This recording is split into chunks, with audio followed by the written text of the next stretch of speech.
সাংবাদিক ভাই ও বোনেরা, আসসালামু আলাইকুম। আপনারা তো সালামের কেউ জবাব দিলেন না। আমার আজকে আসার উদ্দেশ্য ছিল যে আমি বহুদিন যাবতই বিদেশে যাইনি, সিস্টেমটা জানার জন্য। আমি মনে হয় 2011 সালের পর আর এই খরচ করা হয় নাই। এই জন্য কীভাবে ইমিগ্রেশনটা হয়, কীভাবে হয়, যেহেতু অনেক উন্নতি হয়েছে আগের থেকে, এগুলো একটু দেখার জন্য আসা হচ্ছে।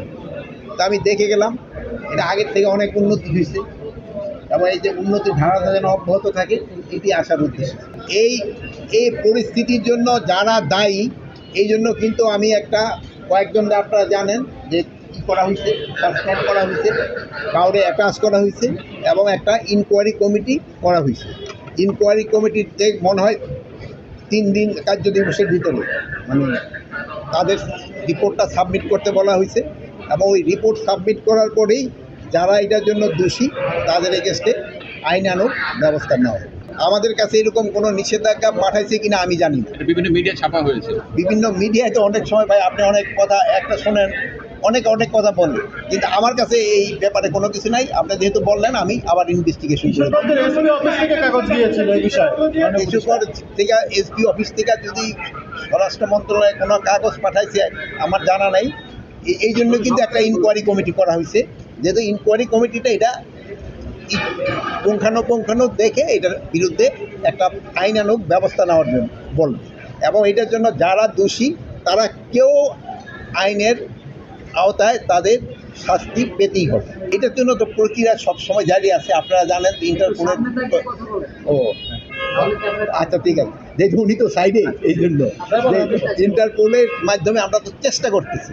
অনেক তো জানেন যে এইটা তো ইন্টারপোল তো আমার কথার সাথে সাথে তো কাজ করবে না। আমি হয়তো মহিদুল্লাহ সাথে সাথে বলি কাজ হবে, কিন্তু ওইটা তো আর আমার আন্ডারে না।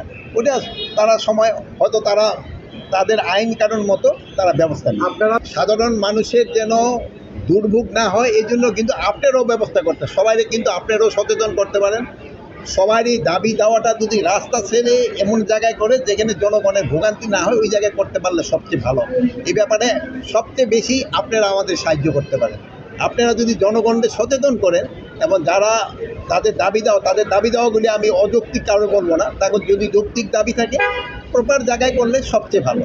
এখন দেখছেন যে তারা কিন্তু প্রথমে এক জায়গায় যেখানে বলার পরে তারা কিন্তু শিফট করে গেছে অন্য জায়গায়। এখন ওই জায়গায় তো কিছুটা জনভোগান্তি হচ্ছে, তারপরে ওনারা কিন্তু ওই অ্যাম্বুলেন্স এবং গাড়ি ছাড়ি যাওয়ার জন্য কিন্তু এরা সুযোগ করে দিচ্ছে। এখন কোথায় অ্যাকচুয়াল 44 ধারা কিন্তু আরও জারি করতে পারে, ওসিও জারি করতে পারে, ডিসিও জারি করতে পারে। এখন কোথায় 44 ধারা জারি আমি তো এই মুহূর্তে বলতে পারবো না।